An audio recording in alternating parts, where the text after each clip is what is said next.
এত ভারী ছিল ফাতেমা তার কষি হাত দিয়া উটের নারী ভুঁড়িগুলো সরাইতেছেন, সরাইতে পারেন না, অনেক কষ্ট করে সরাইতেছেন আর কান্না করতেছেন। ওরে মক্কার কাফিররা, তোরা আমার নবীকে চিনলি না, ভালোবাসলি না। আমার বাবা উম্মতের জন্য পাগল, উম্মতকে এত ভালোবাসে, উম্মতেরা নবীর জন্য পাগল হলো না, নবীকে এত কষ্ট দেয়, তারপরও নবী কাউকে বদদোয়া করেন না। ফাতেমা তার কষি হাত দিয়া নবীজির মাথার উপর থেকে ভুঁড়িগুলো সরাইতেছেন। হাত দুর্গন্ধ, ছোট মেয়ে ফাতেমা সেও নিঃশ্বাস নিতে পারতেছে না। কত কষ্ট করে ভুঁড়িগুলো সরাইতেছে। সরাইয়া সরাইয়া মাথার উপর থেকে যখন পরিষ্কার করা হলো, নবীজি মাথা উঠাইলেন, চোখ লাল হয়ে গেছে। ফাতেমা তার বাবাকে বুকের মধ্যে জড়িয়ে নিয়ে কান্দে, আব্বা গো, তুমি উম্মতের জন্য পাগল, উম্মতেরা তোমাকে ভালোবাসে না। আব্বা রে,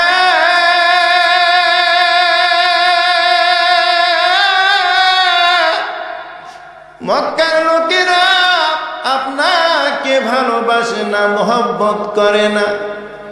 আব্বা গো, ওরা আপনাকে সহ্য করতে পারে না। উটের নারী ভুঁড়ি, দুর্গন্ধযুক্ত ময়লা আপনার মাথার উপর চেপে দিয়েছে, আপনি কতই না কষ্ট পেয়েছেন আব্বা। বিশ্বনবী রাহমাতুল লিল আলামিন ফাতেমাকে বুকের মধ্যে জড়িয়ে ধরে নিয়ে কান্দে, ফাতেমা রে, ও ফাতেমা, তুমি যে আমার মাথার উপর থেকে ভুঁড়িগুলো সরাইলা, তোমার কি কষ্ট হয় নাই? ফাতেমা বলে, আব্বা,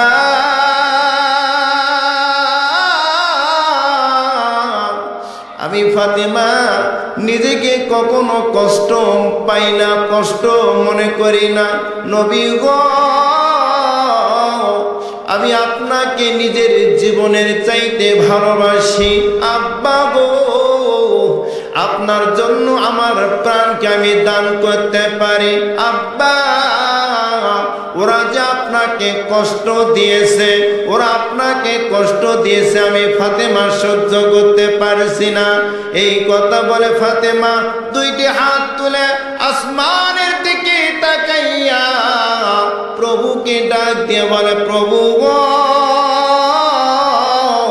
যারা আমার আব্বাকে কষ্ট দিল, যারা আমার আব্বার মাথার উপর দুটের নারী ভুঁড়ি ময়লাগুলো চেপে দিয়েছে, আল্লাহ, আমার বাবার কত না কষ্ট হয়েছে, আমি ফাতেমা বদদোয়া করিলাম, আপনি তাদেরকে ধ্বংস করে দেন।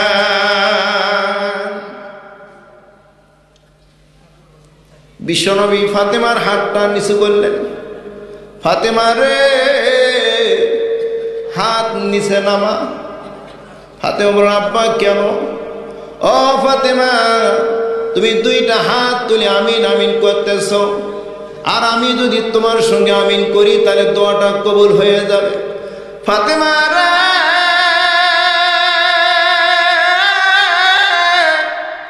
আমি যদি তোমার সঙ্গে হাত তুলে যদি আমিন বলি, দোয়াটা কবুল হয়ে যাবে, আমার এই উম্মতরা ধ্বংস হয়ে যাবে। এরা যদি ধ্বংস হয় ফাতেমা, আমি নবীকার কাছে কালেমার দাওয়াত নিয়ে যাব, কে আমার ইসলাম ধর্ম গ্রহণ করবে, কে আমার কালেমা গ্রহণ করে আমি নবীকে ভালোবাসবে। ফাতেমা বলেন, আব্বা, ওরা যে আপনাকে ভালোবাসে না, ওরা যে আপনাকে কষ্ট দেয়। আব্বা, আমি ফাতেমা সহ্য করতে পারি না, এই জন্য আমি বদদোয়া করেছি। নবী বলেন, ফাতেমা রে, তুমি বদদোয়া ফিরিয়ে নাও। ফাতেমা বলেন, প্রভু গো, আমি ওদেরকে মাফ করে দিলাম। সুবহানাল্লাহ। কষ্ট হচ্ছে আপনাদের? শেষ করে দেব। কুতিলাল ইনসানু মা আকফারা। আল্লাহ রাব্বুল আলামিন বলেন, মানুষ অকৃতজ্ঞ, নিমক হারাম। মানুষ অকৃতজ্ঞ, নিমক হারাম। এত এত নিয়ামত দিলাম, ভালো ভালো খাবারের ব্যবস্থা করে দিলাম, তারপরও তারা দুর্গন্ধযুক্ত নাপাক খাবারগুলো, যেমন বিড়ি খেলে মুখ গন্ধ হয়, হয় কি হয় না? জর্দা খেলে মুখ গন্ধ হয়, হয় কি হয় না? এগুলো তারা খায়। এই জন্য এরা হলো নিমক হারাম, অকৃতজ্ঞ বান্দা। কথাটা কে বললেন? অকৃতজ্ঞ বান্দাকে আল্লাহ অপছন্দ করেন, তাদের দিকে তাকান না। বিশ্বনবী বলেন, সাহাবারা, তোমার মহান রব তোমাকে এত ভালোবাসে, এত মহাব্বত করে, যখন তুমি আল্লাহর নামে জিকির করো, ওই সময় তোমার মহান রব তিনি তোমার মুখের খালি জায়গার মধ্যে অবস্থান করে। সুবহানাল্লাহ। বাড়ির যা কইেন, যখন আপনি মুখটা হা করেন, সুবহানাল্লাহ, এই মুখের খালি জায়গার মধ্যে আল্লাহ তখন অবস্থান করে। আপনি কি একটু খেয়াল করছেন কি? তাহলে আপনার মুখের ভেতর অবস্থান করছে, আপনি যখন বলুন আলহামদুলিল্লাহ, অবস্থান করতেছে মুখের ভেতর। লা ইলাহা ইল্লাল্লাহ অবস্থান করতেছে আপনার মুখের ভেতর। আপনি যখন উচ্চারণ করবেন না, তখন আল্লাহ আপনার কাছে থাকবেন না। কথা কি বুঝতে পারছেন? তাহলে এই মুখে যদি দুর্গন্ধ থাকে, আল্লাহ কি অবস্থান করবে এখানে? আপনি নিজেকে একটু প্রশ্ন করেন যে আমার এই বয়সে 50, 60, 70, 80 হয়ে গেল, আমি বিড়ি ধূমপান করতে করতে, জর্দা খেয়ে খেয়ে আমার মুখটা দুর্গন্ধ হয়ে গেছে। যখন চৈত মাসে রোদ হয়, জ্যৈষ্ঠ মাসে রোদ, তখন শরীর ঘামে, ঘামতে ঘামতে জামা পর্যন্ত বিড়ি বিড়ি গন্ধায়। কথা বলেন ঠিক কিনা? পাশেই একজন ব্যক্তি থাকে, তার কষ্ট হয়, হয় কি হয় না?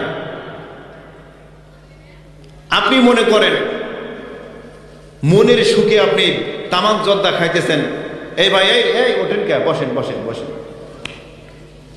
কষ্ট হচ্ছে আপনাদের? খারাপ লাগতেছে? আমি আপনাদের বুঝানোর জন্য বলতেছি। হয়তো এই বুঝগুলো আল্লাহ যদি কবুল করে, হয়তো আপনাকে পরিবর্তন আল্লাহ করতে পারেন। পারেন কি না? এই যে ধরেন একজন নামাজি ব্যক্তি, দিনদার, পরহেজগার, মুত্তাকিন একজন ব্যক্তি, আপনি মনে করেন নিয়মিত আপনি বিড়ি সিগারেট খান, তামাক জর্দা খান, খাইতে ভালো লাগে, পছন্দ লাগে, দীর্ঘদিন ধরে খাই আসছি, ইচ্ছে করলে ছাড়তে পারতেছি না, ঠিক না ভাই? ছাড়তে পারছি না।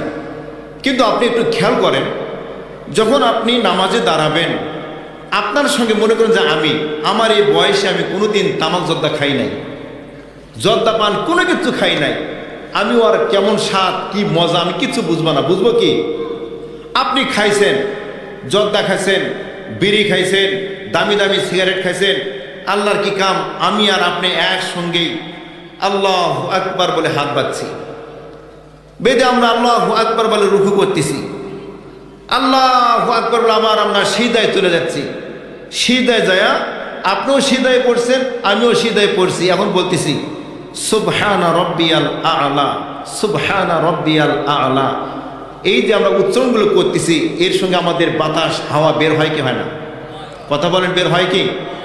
এই যে যখন বের হবে, মনে করেন যে আপনি এই যে খাবারগুলো বা এই যে জিনিসগুলো ধূমপানগুলো করেছেন, আপনার ভেতরে যে দুর্গন্ধগুলো এখানে বেরিয়ে সরিয়ে যাচ্ছে, আমি তখন ওই জায়গায় সিধাই পড়ে আছি, আমি তোর মনে হচ্ছে আল্লাহ কোন গজবে পড়লাম, কোন বিপদে পড়লাম, আল্লাহ তুমি বাঁচাও, আল্লাহ বাঁচাও।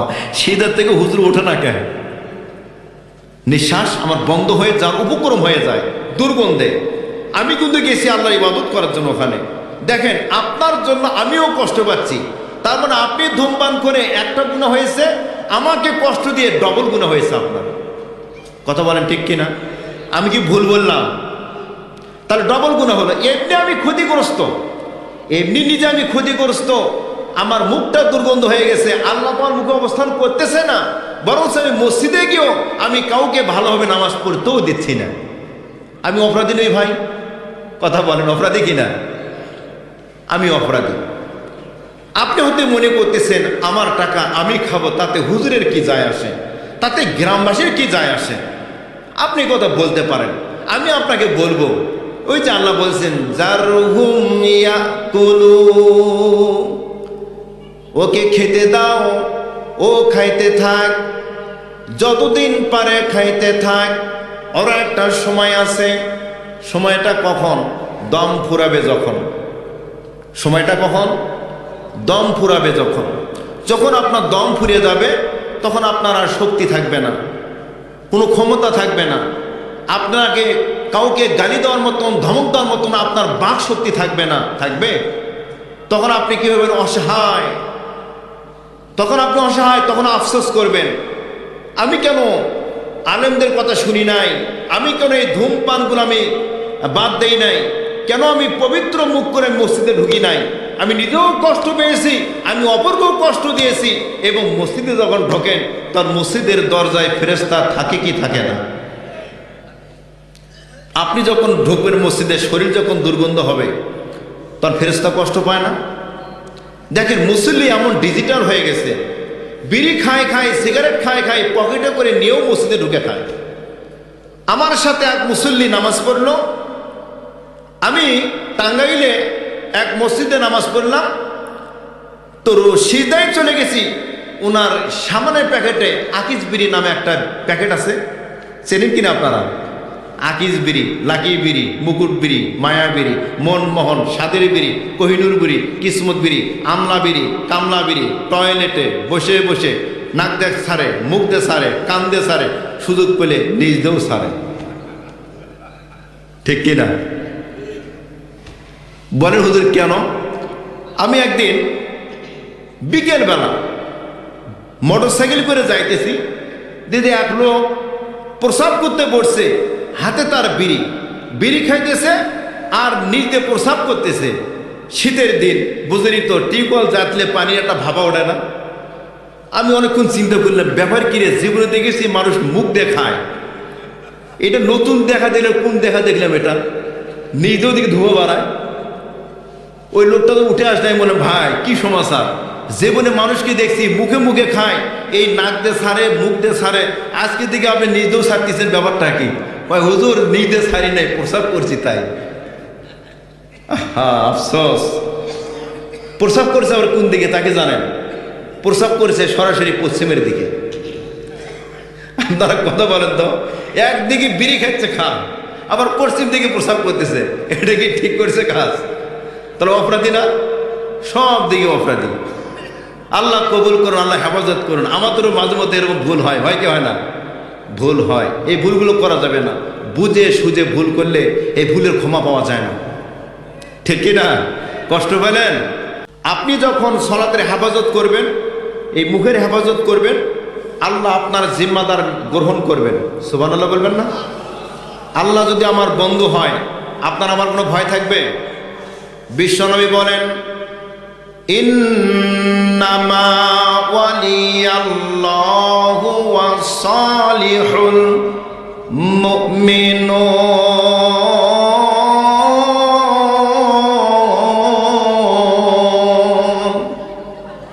নিশ্চয় আমার বন্ধু হচ্ছে আল্লাহ। নবীজি বলেন, নিশ্চয় আমার বন্ধু হচ্ছে আল্লাহ, এবং যারা আমলের ছলে করে, যারা ভালো কাজ করে, তারা হচ্ছে আমার বন্ধু। সুবহানাল্লাহ। আপনি যখন ভালো কাজ করবেন তখন আপনি আল্লাহর নবীর বন্ধু হয়ে যাবেন। সুবহানাল্লাহ করবেন না? নবীর মতন বন্ধু পাওয়া এটা যাদের ভাগ্যে জোটে না গো, যার কপাল ভালো তারই ভাগ্যে জোটে। কিন্তু দেখেন, নবীকে মানুষ মুখে ভালোবাসে কিন্তু অন্তরে ভালোবাসে না। অথচ নবীর নামে ব্যঙ্গ করা হয়, কটূক্তি করা হয়, মুসলমান প্রতিবাদ করে না। বরং এরা কি মুসলমান না এরা মুনাফিক? জোরে বলেন, এরা মুসলমান না মুনাফিক? এরা মুনাফিক। এরা মুখে বলে ইয়া রাসূলুল্লাহ, তোমাকে আমি ভালোবাসি, তোমাকে আমি মহব্বত করি। হে রাসূল, তোমাকে ভালোবাসি, অন্তরে শুধু মুখে নয়, জান্নাতের আশায় নয় হে রাসূল, জাহান্নাম কেউ ডরে নয়। গান গাইতেছে ঠিক, কিন্তু প্রকৃত রাসূলকে ভালোবাসে না। মুখে বলতেছে কিন্তু বাস্তবতা নাই, অন্তরে নাই। নবীর নামে কটূক্তি করা হয়, অথচ মুসলমান তার প্রতিবাদ করে না। বিশ্বনবী বলেন, তোর মতন মুনাফিক আমার উম্মত হতে পারে না, পারে না, পারে না। তোর মতন বাটপার আমার উম্মত হতে পারে না। বলেন নাউজুবিল্লাহ। ভারতে নবীকে নিয়ে কটূক্তি করা হলো।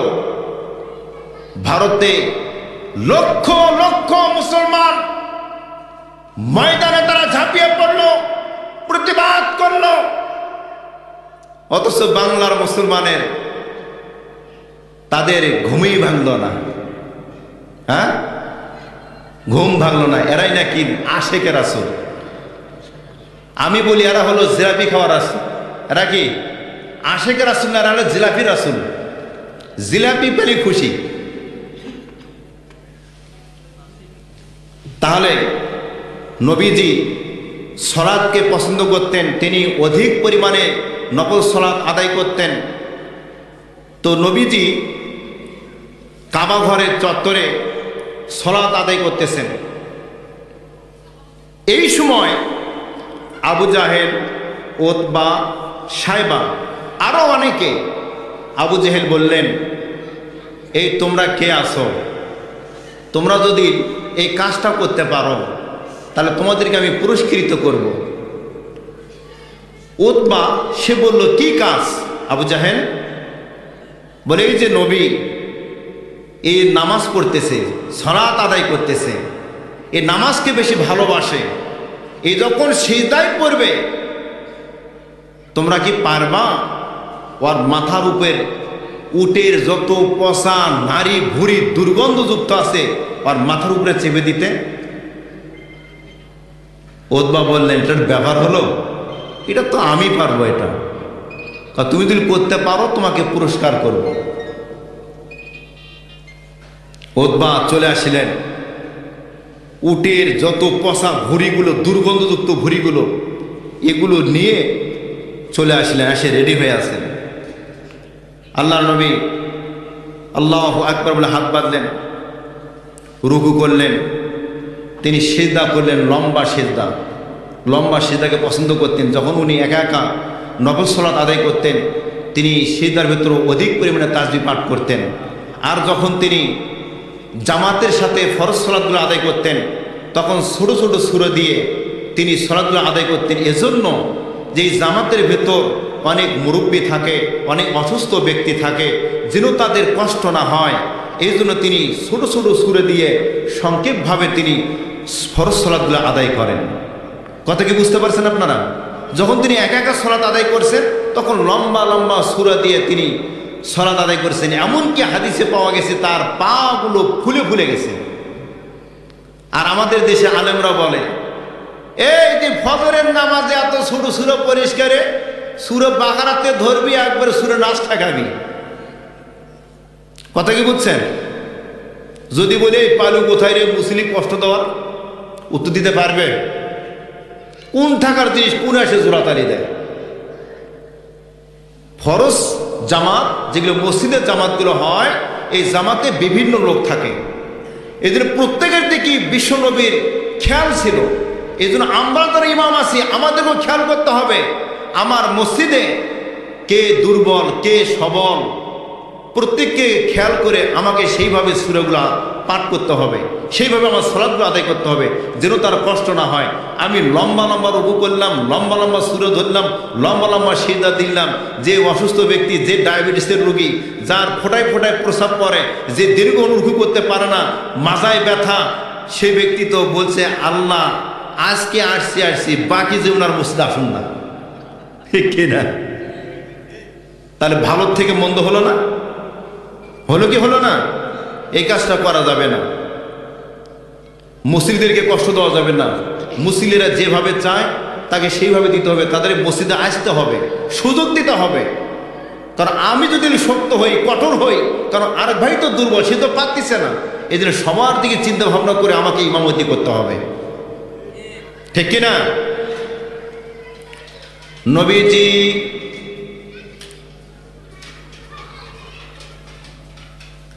সিজদায় চলে গেলেন। সিজদায় যাওয়ার পর তাসবিহ পাঠ করতেছেন। উতবা ওই উটের ভুঁড়িগুলো, দুর্গন্ধযুক্ত ভুঁড়িগুলো তার মাথার উপর ঢেলে দিলেন। এত ওজন ছিল, এত দুর্গন্ধ, নবীজি নিঃশ্বাস নিতে পারতেছেন না, নিঃশ্বাস বন্ধ হয়ে যাওয়ার উপক্রম হয়ে যাচ্ছে। আবু জাহেল, উতবা সাহেবা এক একজনের উপর হেলে হেলে পড়তেছে, হাসি ঠাট্টা করতেছে। দেখ মুহাম্মাদের কেমন লাগে, ওর সাহায্যকারী নাই, কেমন লাগতেছে, মজা পাইতেছে। এই সংবাদ যখন শুনতে পেলেন তার ছোট মেয়ে ফাতেমা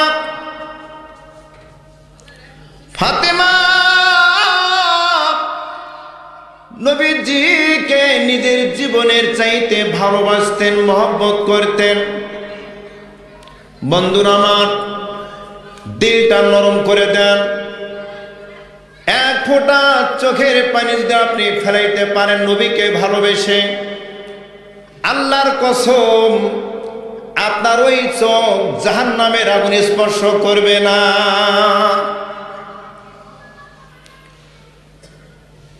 ফাতেমা দৌড় দিয়ে আসলেন, এসে দেখেন আব্বা সিজদায় পড়ে আছে, তার মাথার উপর উটের নাড়ি ভুঁড়িগুলো চেপে দেওয়া হয়েছে। নবীজি মাথা উঠাইতে পারতেছেন না,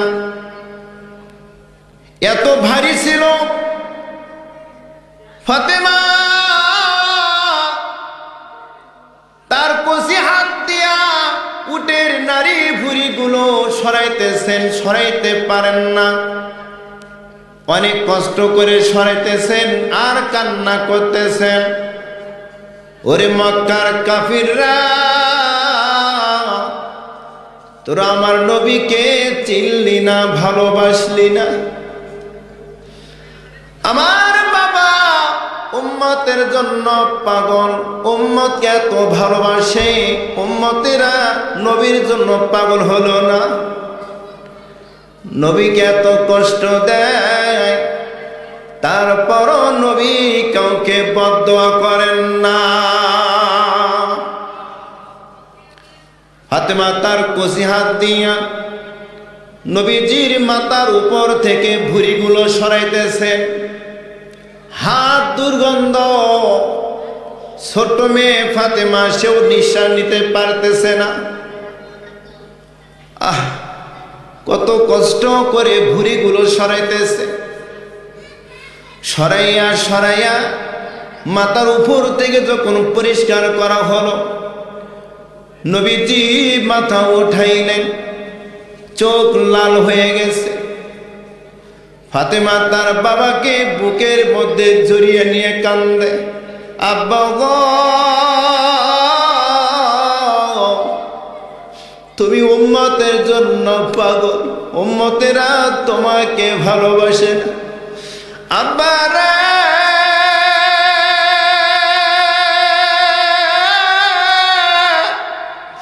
মক্কার লোকেরা আপনাকে ভালোবাসে না, মোহব্বত করে না।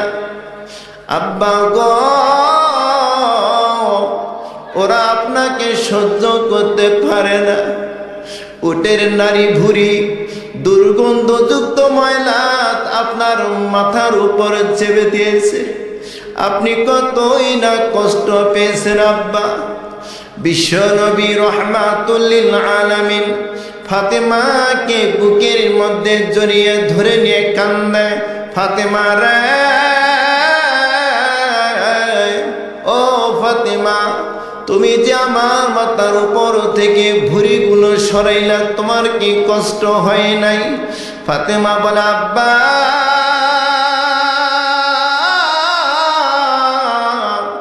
আমি ফাতেমা নিজেকে কখনো কষ্ট পাই না, কষ্ট মনে করি না। নবী গো, আমি আপনাকে নিজের জীবনের চাইতে ভালোবাসি। আব্বা গো, আপনার জন্য আমার প্রাণকে আমি দান করতে পারি। আব্বা, ওরা যে আপনাকে কষ্ট দিয়েছে, ওরা আপনাকে কষ্ট দিয়েছে, আমি ফাতেমা সহ্য করতে পারছি না। এই কথা বলে ফাতেমা দুইটি হাত তুলে আসমানের দিকে তাকাইয়া প্রভুকে ডাক দিয়ে বলে, প্রভু গো, যারা আমার আব্বাকে কষ্ট দিল, যারা আমার আব্বার মাথার উপর দুটের নারী ভুঁড়ি ময়লাগুলো চেপে দিয়েছে, আল্লাহ, আমার বাবার কত না কষ্ট হয়েছে, আমি ফাতেমা বদদোয়া করিলাম, আপনি তাদেরকে ধ্বংস করে দেন। বিশ্বনবী ফাতেমার হাতটা নিচু করলেন। ফাতেমা রে, হাত নিচে নামা। ফাতেমা বলল, আব্বা কেন? ও ফাতেমা, তুমি দুইটা হাত তুলে আমিন আমিন করতেছ, আর আমি যদি তোমার সঙ্গে আমিন করি তাহলে দোয়াটা কবুল হয়ে যাবে। ফাতেমা রে,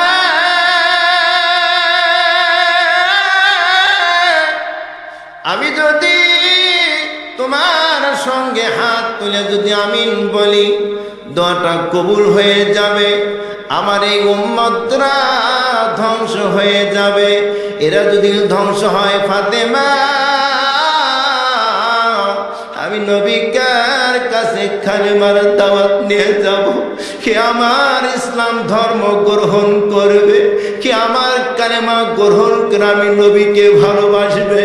ফাতেমা বলেন, আব্বা, ওরা যে আপনাকে ভালোবাসে না, ওরা যে আপনাকে কষ্ট দেয়, আব্বা, আমি ফাতেমা সহ্য করতে পারি না, এই জন্য আমি বদদোয়া করেছি। নবী বলেন, ফাতেমা রে, তুমি বদদোয়া ফিরিয়ে নাও। ফাতেমা বলেন, প্রভু গো, আমি ওদেরকে মাফ করে দিলাম। সুবহানাল্লাহ। কষ্ট হচ্ছে আপনাদের? শেষ করে দেব?